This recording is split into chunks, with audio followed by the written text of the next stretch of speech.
pela manhã no CBD e a assembleia regular, nossa primeira assembleia do ano, e à noite, culto de adoração ao Senhor. Meus irmãos, é uma alegria voltar ao culto da igreja nas férias.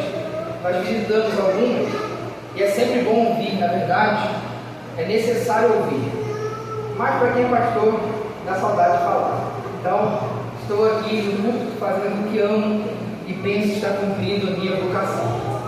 Meus irmãos, eu tinha dito que nós iríamos voltar de férias em meditar em Colossenses 1,15. E de fato eu comecei a estudar, mas a lembrei também que estava devendo um sermão. Hoje eu vou cumprir essa dívida e no domingo que vem, se Deus permitir, irei pegar Colossenses 1,15 em diante e não espero mais ter interrupções, a não ser por ocasiões muito especiais em relação à exposição da carta de Colossenses.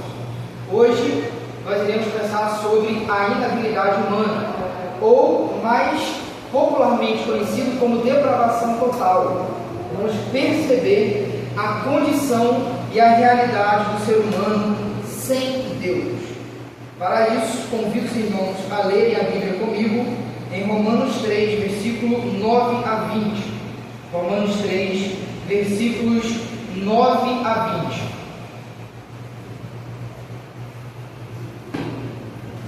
A palavra de Deus diz assim: pois bem, devemos concluir que nós, judeus, somos melhores que os outros? Não, de maneira nenhuma, pois já mostramos que todos, judeus ou gentios, estão sob o poder do pecado.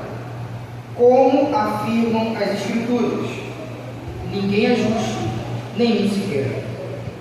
Ninguém é sábio, ninguém busca Deus.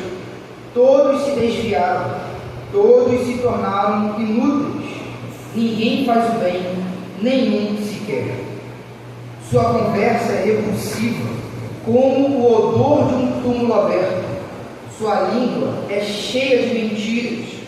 Veneno de serpentes goteja de seus lábios.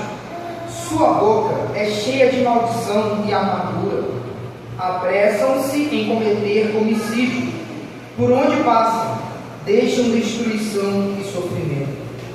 Não sabem onde encontrar paz. Não têm o menor temor de Deus.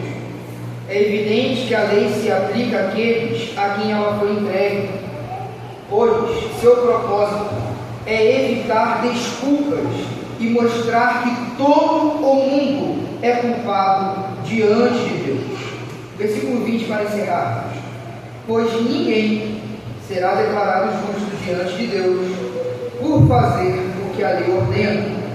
A lei simplesmente mostra quanto somos pecadores. Queridos, o apóstolo Paulo, ele está evidenciando que toda a raça, e não apenas um grupo, mas toda a raça humana é pecadora. E meus irmãos, olhar para essa realidade se faz muito necessário, porque nós vivemos em uma época submersa em autoafirmações positivas acerca da humanidade. Nós sempre desculpamos o mal, o pecado, o erro, sempre terceirizando a estrutura social, a política, o lugar que mora, a cultura, e dificilmente alguém aponta o centro do mal, que é o coração humano. Então, se nós perguntássemos qual é a causa última da maldade e da corrupção no mundo, o que nós responderíamos? Na verdade, é o mundo que corrompe o ser humano, ou o ser humano que corrompe o mundo. Hoje, se nós pudéssemos resolver um problema do mundo e no mundo, qual seria? Talvez pensássemos, resolveríamos o problema financeiro, resolveríamos o saneamento básico, lutaríamos pela preservação do meio ambiente, acabaríamos com as doenças, iríamos evitar a violência urbana, e tudo isso são problemas reais. Todavia, todos são sintomas de algo mais radical, de algo mais basilar, de algo mais fundamental, que é a inimizade do homem contra Deus, a corrupção da natureza humana, aquilo que nós chamamos de estado de pecado, de depravação humana ou de inabilidade. Diferentemente do que o mundo vem propagando, a saber que o homem é um mero reflexo da sociedade, portanto, a mudança tem que ser estrutural e não pessoal, a Bíblia aponta em outra direção. O problema do mundo é a corrupção da natureza humana e não as circunstâncias que a cercam. Então, qual é o problema do ser humano? Ele mesmo, a sua natureza corrompida. Queridos, a política, o direito, vários meios que os seres humanos têm tentado promulgar para sanar os males da sociedade, são tudo bem-vindos. Mas nós que temos um olhar pela lente das Escrituras, sabemos que nada é capaz de refrear a maldade primeira do ser humano que vem do seu coração, senão o Evangelho de Jesus Cristo. O problema do ser humano e, portanto, do mundo está, então, na natureza caída. Isso aqui é importante, natureza caída. Nós vamos ver que a condição de pecadores não é uma condição original, é um ato falho da humanidade em relação a Deus. Mas todos nós estamos nessa condição de termos a natureza caída. E o que é a natureza caída? É uma deformidade espiritual, ou seja, a natureza pecaminosa. Essa doutrina da depravação total, ela é tão fundamental para o cristianismo que o teólogo John Wesley escreveu o seguinte: aqui está o chibolete. O homem, por natureza, é repleto de todo tipo de maldade, é vazio de todo tipo de bem, é totalmente caído, sua alma está totalmente corrompida, ou, para voltar ao texto, é toda a imaginação dos pensamentos de seu coração somar continuamente. Observe agora o que ele vai afirmar: admita isso, e até aqui você é um cristão. Negue isso e você ainda é um pagão. Então, para John Wesley, uma das doutrinas mais fundamentais para discernir o paganismo do cristianismo é a aderência ou não a essa doutrina da depravação total, de que o homem está irremediavelmente caído de um ponto de vista horizontal, de que o homem está imerso em pecado e de que ele, portanto, não tem capacidade para fazer o bem espiritual. Meus irmãos, que fique evidente e claro que a natureza humana, hoje como está, ela está num estado de deformidade. Agora não foi criada para ser, mas que por um ato de rebelião, ela então se deflagrou em mancha, em corrupção, em destituição da glória de Deus. E é isso que nós veremos agora nesta noite. Eu quero responder uma primeira pergunta. Nós vamos ler vários versículos bíblicos para fundamentar essa doutrina tão fundamental, que é a doutrina da inabilidade humana, ou depravação total, ou natureza pecaminosa. Como surgiu? Como surgiu a natureza pecaminosa? Deus criou todas as coisas. Todos acreditam que concordam com isso. E tudo que Deus cria é bom, pois Ele é imutavelmente bom, ou seja, o homem é originalmente bom. O homem, ele não foi criado para o pecado, muito pelo contrário. Ele foi criado para a justiça, para a bondade, para o amor, para um relacionamento de aliança com o seu Criador. Todavia, ao criar o ser humano, e o ser humano é uma criatura, a imagem e semelhança do Criador, Deus o dotou de livre-arbítrio, ou seja, a capacidade de escolher entre o bem e o mal. Isso a gente pode verificar em Gênesis capítulo 2, versículos 15, 16 e 17, quando Deus coloca um homem em uma prova, a saber, o de não comer o fruto da árvore proibida.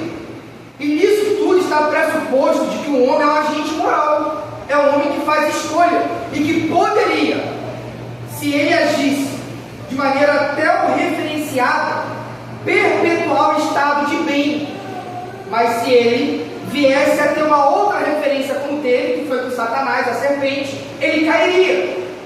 Portanto, é evidente e muito claro de que o homem foi criado bom, porque tudo que Deus faz é bom. Então o ser humano em sua originalidade é bom. Homem original, que inclusive só existiu dois, Adão e Jesus.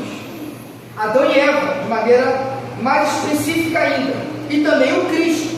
Cristo é o protótipo do homem original, que foi aquilo que Adão deveria ser e não foi porque caiu. Em Cristo, então, a gente vê a verdadeira imagem do homem original, aquele homem a qual Deus criou para si. Adão e Eva foram os únicos seres humanos que experimentaram esse estado de natureza, a saber, o estado de bondade e de justiça. E aqui, meus irmãos, é que entra a grande questão de como então surgiu essa natureza pecaminosa, deformada e caída. A única maneira de explicar o pecado e a maldade no mundo é por meio de outros agentes morais que não Deus, pois este, o Senhor, não pode pecar. Observe o que está escrito em Abacuque 1,13 acerca de Deus. Tu és tão puro de olhos que não podes suportar o mal e nem tolerar a opressão. Tito capítulo 1, versículo 2 diz: em esperança da vida eterna, a qual Deus, observe agora, que não pode mentir, prometeu antes dos tempos dos séculos. Tiago 1, versículo 13 diz o seguinte: e quando vocês forem tentados, não digam, esta tentação vem de Deus, pois Deus nunca é tentado a fazer o mal, e Ele mesmo nunca tenta alguém. Observe que Deus é santo e tem um caráter imutável, portanto, o mal não pode ter vindo de Deus. Portanto, a explicação que nos resta é que houve outros agentes morais que foram a porta, o meio, o veículo para o mal adentrar a ordem criada e perfeita e bela.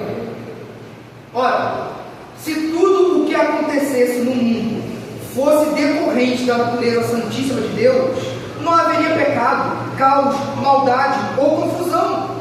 Se Deus fosse o único ser moral da história, da criação, porque Ele está dentro e fora, se Ele fosse o único ser que de fato arbitrasse, que decidisse, não existiria, portanto, o mal. Mas também não haveria a criação do ser humano à sua semelhança, pois este exige um ser moral real, ou seja, que tem a capacidade de arbitrar ou autodeterminar-se.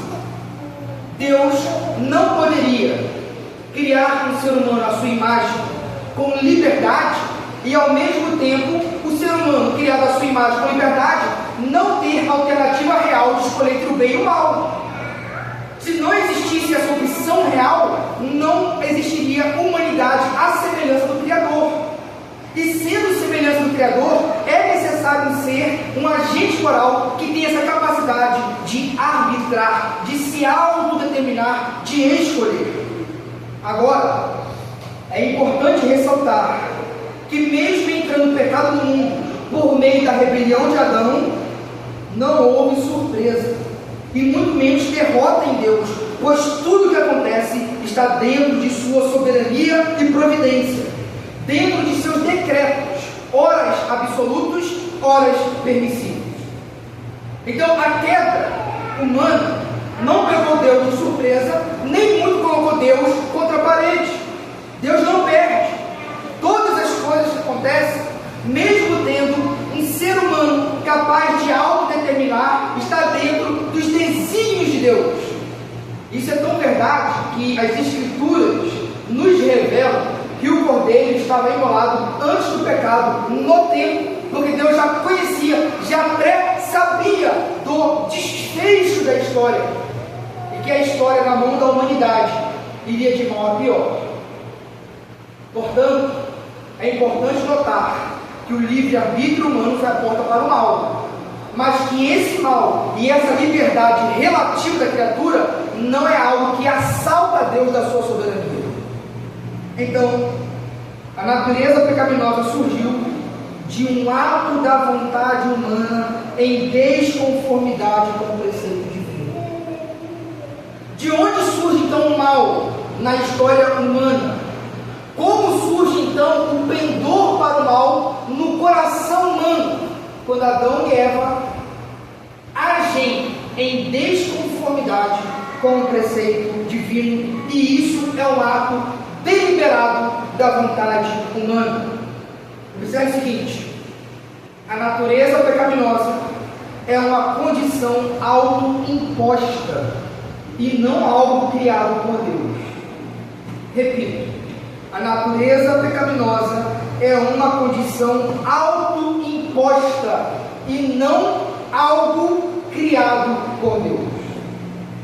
Observe que Salomão escreveu em Eclesiastes, capítulo 7, versículo 29.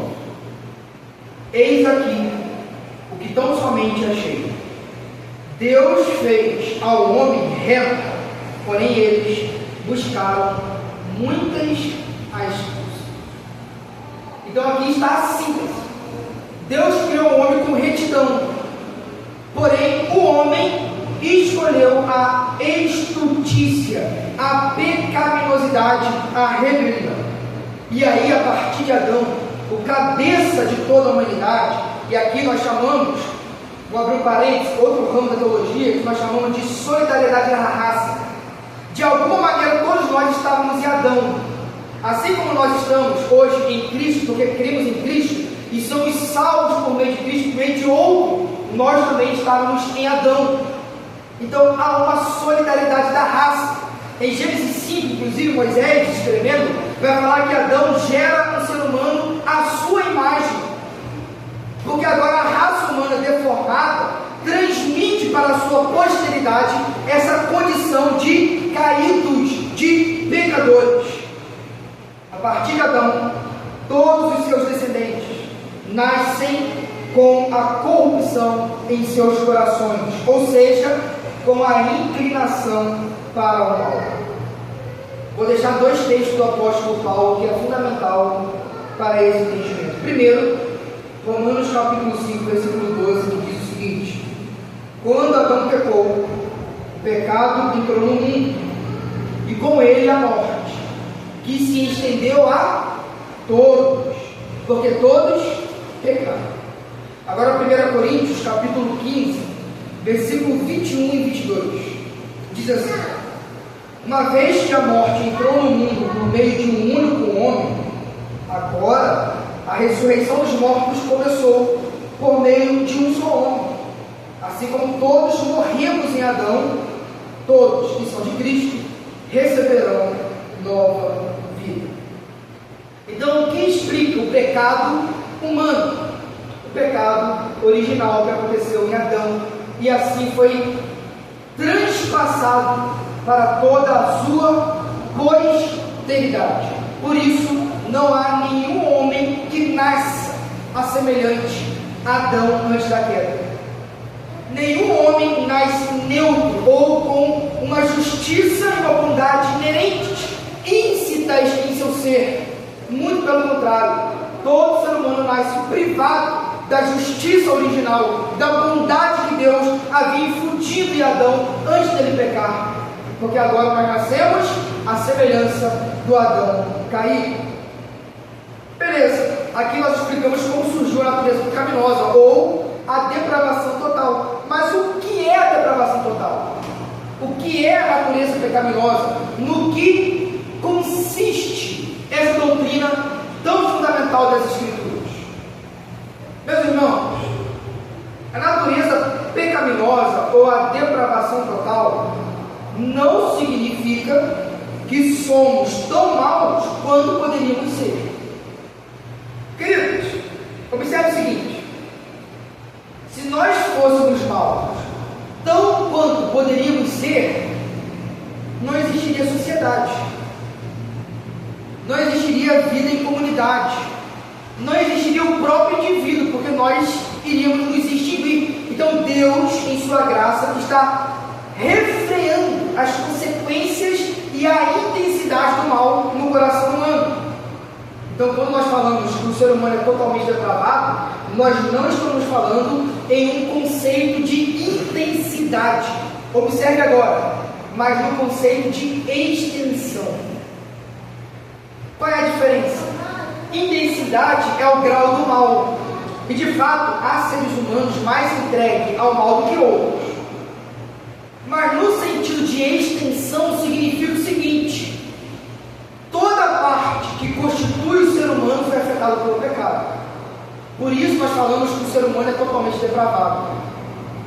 A sua alma foi corrompida, a sua mente foi corrompida, o seu corpo é corrompido, os seus afetos é corrompido.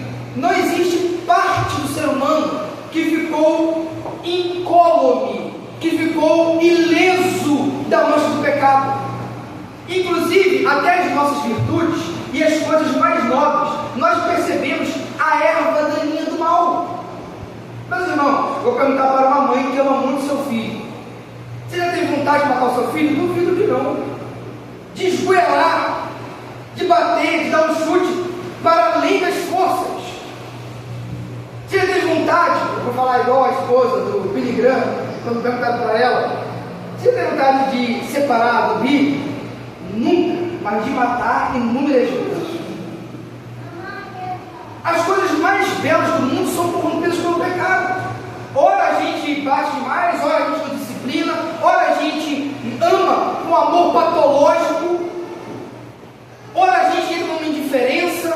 Observe que as coisas mais instintivas e fortes em nós também é manchado pelo pecado. O seu amor pelo seu filho não é perfeito.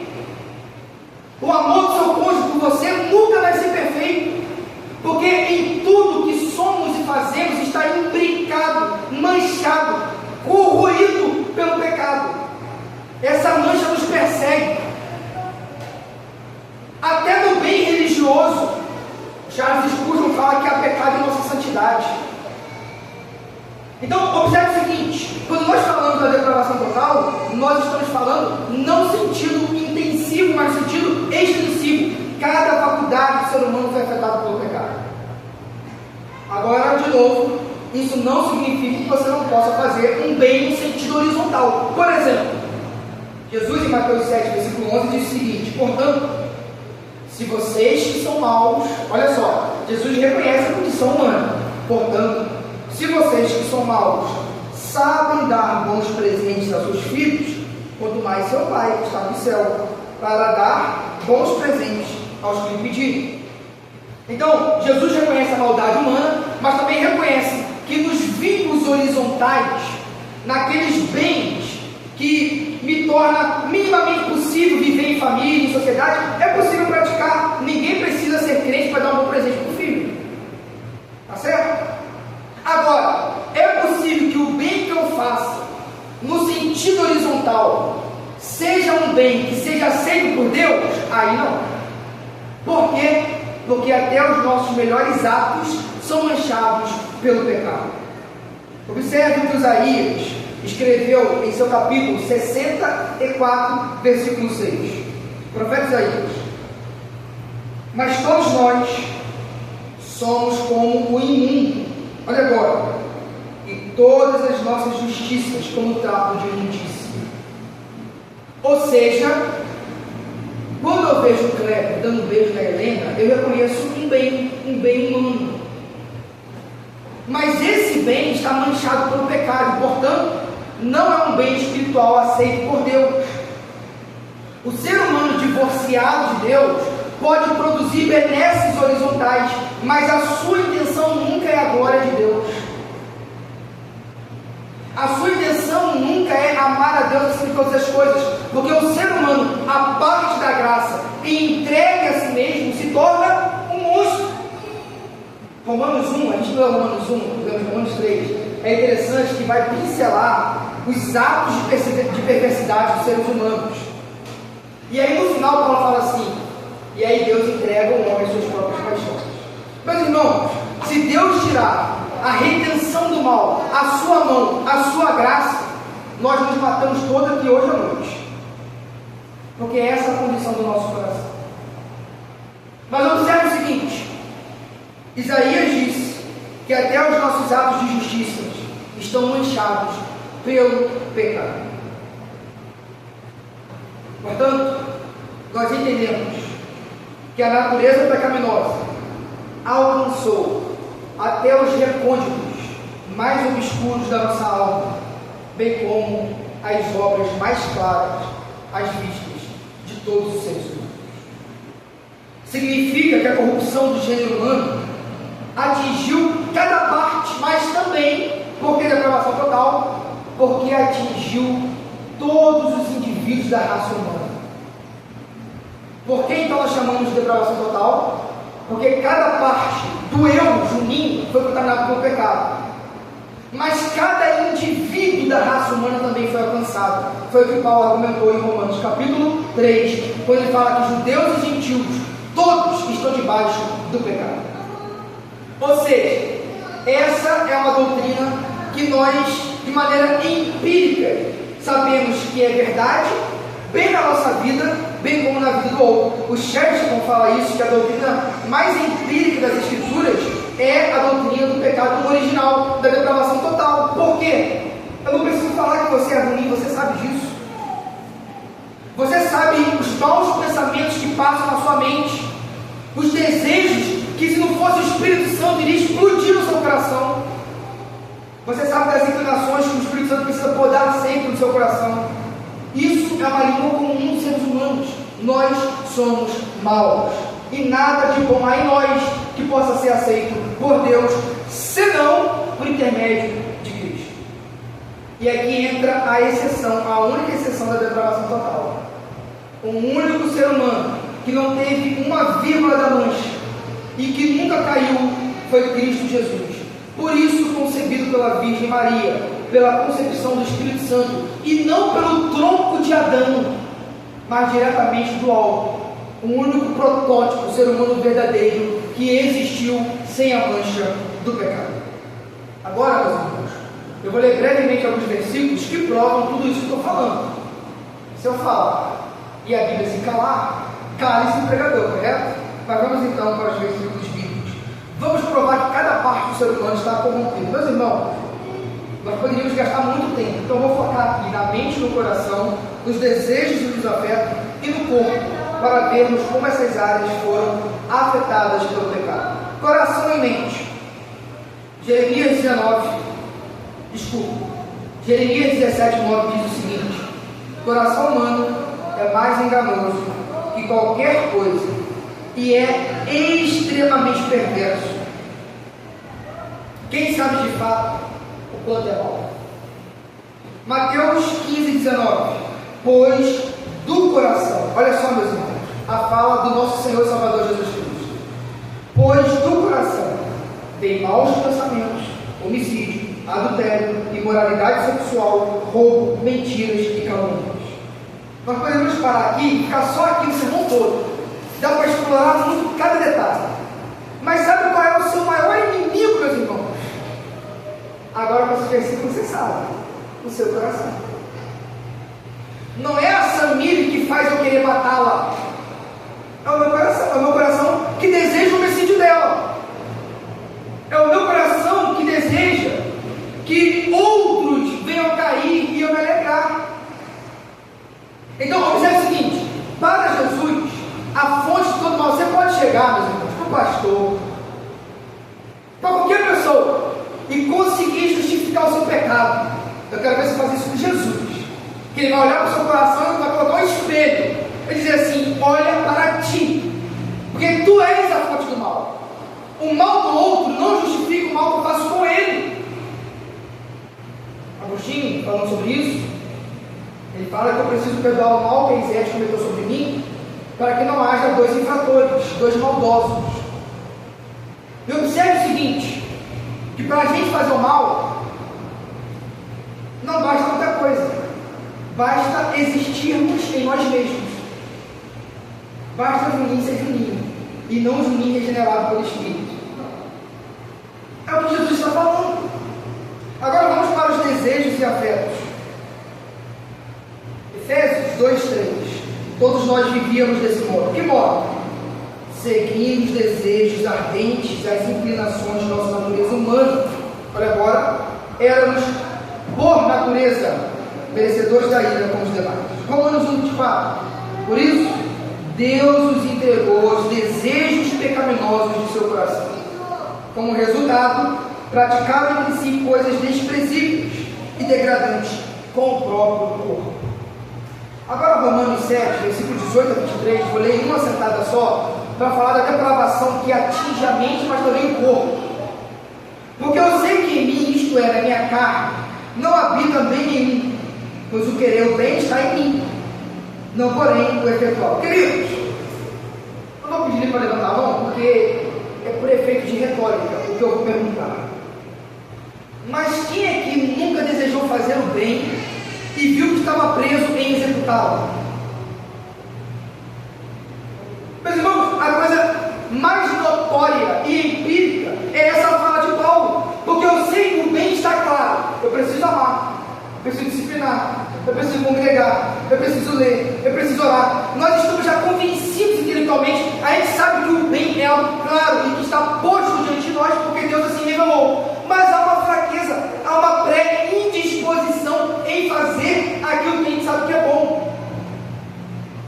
Mas o homem salvo por Cristo pode ver o bem e abraçar o bem e praticar o bem. A questão é que o homem distante de Cristo, e eu não acho que o Romanos 7 fala de um homem crente, fala de um homem debaixo da lei. O homem debaixo da lei, sem estar em Cristo, ele não tem sequer forças para fazer, ele está aprisionado. Você chega para alguém na cadeia, faz evangelismo, fala assim: você sabe o que tem que fazer? Sei de tudo. Mas mais do que o corpo dele, está o coração dele aprisionado pelo pecado, porque é fraco, é refém da inabilidade da natureza, que não deixa executar o bem. Continuando, Romanos 7. Porque não faço o bem que prefiro, mas o mal que não quero, esse faço. Mas eu faço o que não quero, já não sou eu quem o faz. E se o pecado que habita em mim, observe que Paulo vai personificar o pecado, é um retórico, é um jeito linguístico de mostrar que o pecado em nós se torna o Senhor e coloca cabresto. Ele personifica para dizer que o pecado é o nosso Senhor e que a gente não consegue se livrar dele, exceto, lógico, o nosso Senhor e Salvador Jesus Cristo. Então, ao querer fazer o bem, encontro a lei de que o mal reside em mim, porque no tocante ao homem interior tenho que trazer a lei de Deus, mas vejo nos meus membros outra lei que, guerreando contra a lei da minha mente, me faz prisioneiro da lei do pecado que está nos meus membros. Beleza, vimos então que toda a faculdade humana está afetada pelo pecado, mas agora eu preciso provar que todos os indivíduos nascem e são pecadores. Todos os indivíduos, de maneira sem exceção, inclusive aqueles que nascerão com a mancha do pecado. Davi, no Salmo 51, versículo 5, diz: pois sou pecador desde que nasci, sim, desde que minha mãe me concebeu. Agora, toda a raça humana está debaixo do pecado. Salmo 143, versículo 2: não leves teu servo a julgamento, pois diante de ti ninguém é inocente. Romanos 3, 23: todos pecaram e não alcançaram o padrão da glória de Deus. Observe, o que significa declaração total? Então, meus irmãos,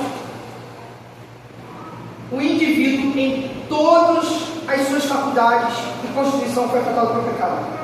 E não apenas o indivíduo, mas toda a raça humana. E aí, meus irmãos, a Bíblia vai usar duas metáforas para falar dessa condição de pecado: escravidão e morte. Essas metáforas ilustram muito bem o que significa a natureza pecaminosa, a depravação total e a nossa inabilidade. Todo ser humano ou está ou já esteve nessas condições. Todo, escravo e morto. Se não, vejamos. Jesus disse em João capítulo 8, versículo 34. Jesus respondeu: Eu lhes digo a verdade: todo que peca é escravo do pecado. Romanos 7,14. O problema não está na lei, pois ela é espiritual e boa. O problema está em mim, pois sou humano, escravo do pecado. Olha que metáforas impressionantes que Jesus e Paulo usou para falar da nossa condição em nós mesmos. Assim como era impossível os hebreus saírem do Egito por conta própria, é ainda mais impossível o ser humano se libertar do poder do pecado por meio de sua própria força. Então, o êxodo, aquele fato extraordinário, ilustra muito bem a condição do ser humano. Se não existe um Moisés perfeito, que é Cristo, não há êxodo, não há libertação. Todo ser humano está na condição de escravo do pecado. Outra metáfora impressionante é de morte. O próprio Deus chegou para Adão e Eva e disse: se você comer esse fruto, certamente morrerá. Gênesis 2, versículo 17, parte B. Quem peca entra na condição de morto. E o que é morte, biblicamente? Não é a aniquilação, você está aqui, eu estou aqui, o ser humano ainda existe. É a separação de Deus. Em obediência, se Adão e Eva não pegam e comem o fruto da árvore da vida, eles teriam uma ligação eterna com Deus. Mas quando pecaram, houve uma ruptura, uma separação entre o ser humano e Deus. Agora o arbítrio humano está escravo do pecado. O ser humano ainda decide, mas sempre contra Deus. Agora não há mais a condição do ser humano escolher entre Deus e o diabo, entre bem e o mal. O ser humano vai escolher o mal. Efésios 2, versículo 11, versículo 1 diz assim: vocês estavam mortos por causa de sua desobediência e de seus muitos pecados. Observe que uma metáfora é impressionante, porque o morto não pode dar vida a si mesmo. Correto? Então a metáfora fala por si mesmo: nós não podemos nos salvar. Ou seja, chegamos à conclusão de que o homem é incapaz de alterar a sua miséria, a sua condição de pecador. Observe que Jeremias, capítulo 13, versículo 23, diz, Jeremias 13, 23, olha só, com as metáforas de escravidão e de morte, fique com essas metáforas em sua mente. Observe agora a fala de Jeremias: acaso o etíope pode mudar a cor de sua pele? Pode o leopardo tirar as suas manchas? De igual modo, você é incapaz de fazer o bem, pois acostumou a fazer o mal. Assim como o etíope não pode mudar a cor da sua pele, assim como o leopardo não pode tirar a mancha de sua pele, assim nós não podemos sair da condição de maus, de escravos do pecado. Pastor, você está me desesperando, mas é para isso mesmo, meu irmão. Você vai te desesperar. Somente quem tem a consciência do desespero entende a salvação. Somente assim, meus irmãos. Somente com o choque da realidade de que eu não presto, de que eu sou mau, de que eu sou pecador, é que faz sentido eu gritar por Jesus, assim como Pedro gritou quando estava afundando: salva-me! É por isso que não dá para entender qualquer tipo de minúcias de obra na salvação. Pessoas que falam assim: pastor, vou pagar o preço. Meus irmãos, o preço é pago por Cristo Jesus. Ninguém paga o preço por nada. Você deve se disciplinar a ser discípulo de Jesus. Para ser salvo, só a graça do Deus. Sendo assim, meus irmãos, eu quero desfazer um mito que existe no Evangelho, tá bom?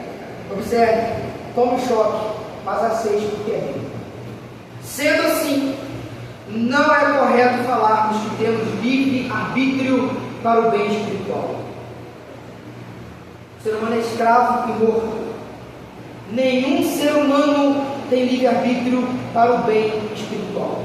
O que isso significa? Você nunca escolheria ou vai escolher Deus por si mesmo, em sua própria condição. Em sua condição você é inimigo e odeia as verdades e o bem de Deus. Apartados da graça de Deus, apartados do encontro com o Senhor, ninguém escolheria o bem. Portanto, não existe livre-arbítrio para o bem espiritual. Já viu aquela frase? Dá o primeiro passo e depois Deus faz? Heresia. Ninguém dá o primeiro passo, meus irmãos. É impossível um ser humano dar o primeiro passo para Deus, porque ele está morto, ele está escravo, ele não pode se libertar. Por isso, o apóstolo João escreveu: nós amamos com efeito. Por quê? Porque ele nos amou primeiro. Se Deus não vem ao nosso encontro, ninguém escolheria Deus. Se Deus tira a sua influência, todos nós iríamos cair cada vez mais no precipício de pecado e de inimizade contra Deus. Essas heresias foram condenadas na história da igreja, são chamadas de pelagianismo e semi-pelagianismo. Qual é a diferença? O pelagianismo diz o seguinte: todo ser humano nasce neutro e ele escolhe. Será que a gente ouve isso em faculdade? Em livro? Será que a gente aprende que o ser humano é reflexo do meio que ele vive, que ele é uma tábula rasa e que as impressões vão imprimindo nele, o bem ou o mal? A Bíblia fala que ele já nasce mal e que vai praticar o mal, porque ele tem a natureza corrompida. O pelagianismo diz que o ser humano nasce neutro, assim como Adão. Heresia. O semi-pelagianismo, advogado por João Cassiano, falou que o ser humano nasce só doente. Ele pode dar o primeiro passo, Deus vai lá e completa e cura ele. Mas a imagem da Bíblia não é de doente, é de escravo, de morto. O ser humano não pode dar o primeiro passo para Deus.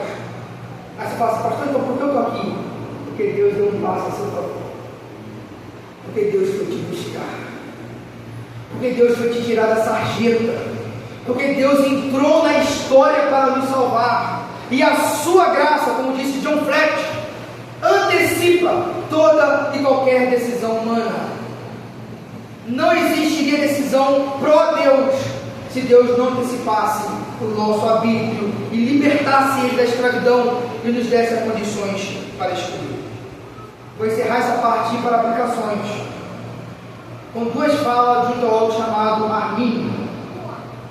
Eu vou ler Armínio porque, de maneira muito difamada, dizem que Armínio defendia o livre-arbítrio para a salvação, mas isso é mentira. Nenhum ser humano, nenhum teólogo ortodoxo defende o ser humano que livre-arbítrio depois do pecado.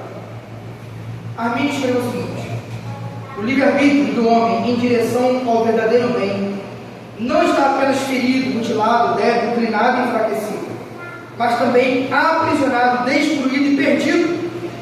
Os seus poderes não estão apenas delimitados e inúteis, a menos que eles sejam assistidos pela graça, mas não têm poder nenhum, exceto ser excitados pela graça de Deus.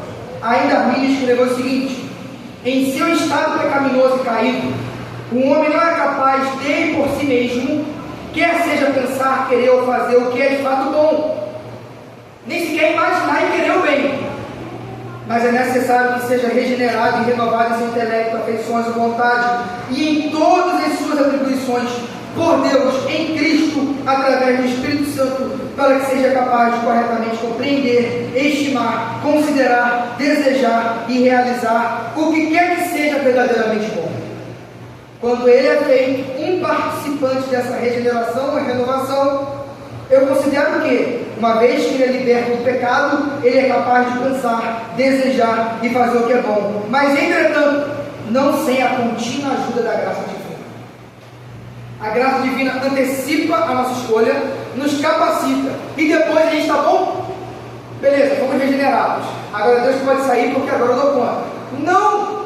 Todo o bem que nós fazemos é graça de Deus influindo e correndo em nós, em nossos tecidos morais, em nossa fibra espiritual, em nosso corpo, em nosso pensamento. Se você desejou o bem, é a graça de Deus na sua vida. E aí, pastor, como a gente pode fazer então para sair dessa condição? Se todo mundo é escravo e morto, o que fazer? Só existe uma resposta, meu irmão: a graça de Deus. Nós somos convencidos e regenerados pelo Espírito Santo. A fé é um dom de Deus. Nós somos libertos por Jesus Cristo. Portanto, não cabe obra e glória nenhuma ao ser humano. Jesus disse em João 11, em João 16:8, que quando ele vier, ele vai convencer o mundo do pecado, da justiça e do juízo do Espírito Santo. Tito 3:5 fala que nós somos regenerados pelo Espírito Santo. Efésios 2,8 fala que a graça é que gera em nós a fé, porque tudo isso é dom de Deus. Até o fato de você crer, meus irmãos, foi porque o Espírito Santo, que é a graça de Deus operando, incutiu em você fé e te incitou a olhar para Jesus como bendito e Senhor e Salvador. João 8,36, Jesus falou, portanto, se o Filho os libertar, vocês serão livres de fato. Ou seja, não sobra nenhuma glória para o ser humano. Paulo fala assim, onde está, pois, a jactância? É o Espírito Santo, é o Evangelho, é o próprio Filho, é o próprio Deus que age em nosso favor. Resumindo, Cristo é a causa formal e meritória na ordem da eleição. A graça é a causa material operada pelo Espírito. A fé é a causa instrumental na união do crente com Cristo, produzido pela graça, sem obstáculo da resistência humana. Todo o processo da salvação é obra da graça, ou seja, é uma obra monergística. Que palavra é essa? Monergística quer dizer que tem só uma ação. Só que aqui a gente precisa nos distinguir dos calvinistas, porque eles falam de um monergismo incondicional. Nós pregamos um monergismo condicionado. Condicionado ao quê? A não resistência da graça que atua em nosso coração. Então a salvação é um processo inteiro de Deus. Nós não contribuímos, é uma obra feita, aplicada pelo Espírito Santo, quando a graça de Deus nos convence, nos conduz e nos capacita a não resistir. O teólogo Agostinho de Hipona escreveu o seguinte: o Deus que te criou sem ti não te salvará sem ti. Olha o que Agostinho disse: o Deus que te criou sem ti não te salvará sem ti. Portanto, meus irmãos, toda a salvação é por meio da graça. Tira a graça da nossa vida e nós iremos pecar e atrás de pecar. Mas com a graça nós podemos vencer o pecado. Algumas aplicações para encerrarmos o sermão dessa noite. Se você já é crente em Cristo Jesus, regenerado, apesar de todas as necessidades que você possa estar passando, a maior é o perdão dos pecados. A gente viu que o maior mal no mundo não é a sua condição financeira, não é o carro que você tem ou não tem, é a sua condição pecaminosa. E se isso foi resolvido, você é mais rico do que o milionário, que ainda é ímpio. E aí é a segunda aplicação. Se você não é crente regenerado, você pode ter até todas as benesses do mundo, ainda está preso à maior de todas as misérias. Terceira aplicação: não siga o seu próprio coração como bússola moral. Já viu esse dito? Siga o seu coração, faça o que der na telha, se realize, é o carpe diem. A Bíblia fala: não siga o seu coração, viva corandel. O que é corandel? Viva diante de Deus, viva como se Ele estivesse sempre à sua frente, em reverência a Ele. Abaixo o carpe diem, acima o temor de Deus. O seu coração é um esgoto, é um fosso moral. Não siga o seu coração como bússola moral. Quarta aplicação: jamais se esqueça de sua condição sem a graça de Deus. Isso anulará qualquer pensamento meritório diante de Deus e exorcizará o orgulho do coração humano. Quinto, a luta espiritual entre a carne e o espírito. A carne aqui, meus irmãos, não é o corpo, tá? É o pendor para o mal. A luta espiritual entre a carne e o espírito é um sinal de verdadeira espiritualidade. Meu irmão, se você não está lutando contra o pecado, você ainda não é salvo. Se você não sente que tem inclinação errada no seu coração, porque só tem sensibilidade que está vivo, chega para o morto, bate nele, sei lá, faz o que quiser, ele não sente. Se você está incomodado com o pecado, é porque você tem uma verdadeira espiritualidade. E isso é uma realidade que vai te acompanhar até a ressurreição do seu corpo, até a nova vida. Se você está lutando contra o pecado, isso é sinal de vida espiritual.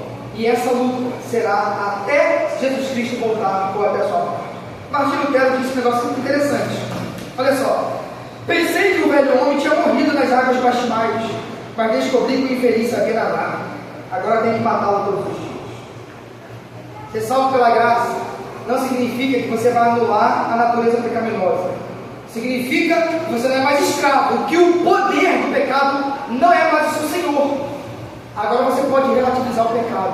Agora você pode dizer não do pecado, mas essa guerra é eterna, e às vezes externa, e será para toda a vida, até que nós venhamos a vencer de uma vez por todas. Sexta aplicação: tendo em vista o estado caído dos seus filhos, tenha em vista mais a formação do coração do que a instrução da mente. A gente luta para dar uma boa educação para os filhos, escola, mas o mais importante é formar o coração, e ele precisa entender que ele é o inimigo de Deus, que precisa se arrepender e ser salvo pela fé. Sétimo, muito pequeno, mas é fundamental: lembre-se de que você é casado com um pecador.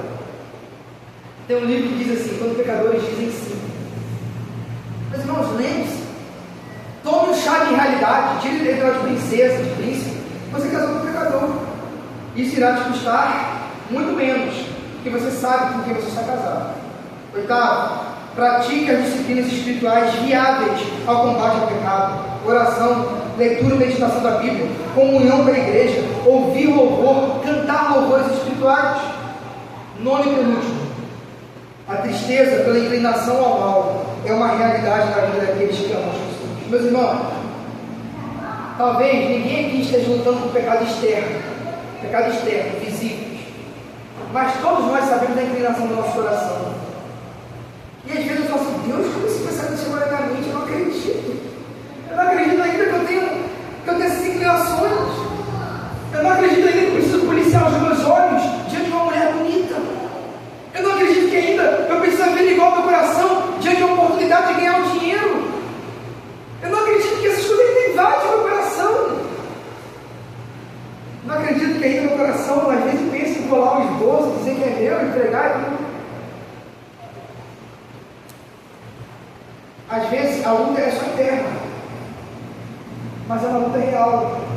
E preste atenção, isso vai existir até você morrer.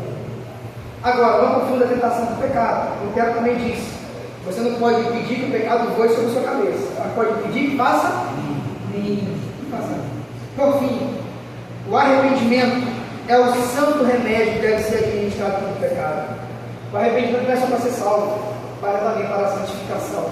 Viva uma vida de arrependimento para a honra e glória de Deus. Porque das férias vão, hein? 1 minuto para as 9. Quanto alto? Um tiro, está vendo? No pecado. Que esse miserável morra na sua vida, na minha e dessa igreja. Que a santidade de Cristo Jesus seja resplandecente em nossa vida. E reconhecer nossa condição. É o primeiro passo para te abraçar e beijar o Senhor da nossa vida.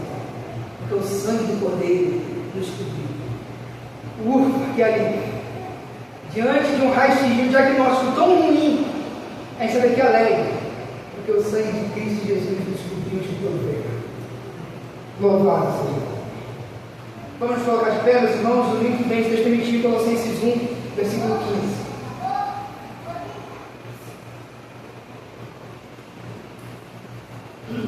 Eu pedi a Manete que esteja orando logo após isso aí encerrando.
O amor de Deus, a graça do nosso Senhor e Salvador Jesus Cristo e o auxílio do Espírito Santo seja com toda a igreja, hoje e para todos sempre.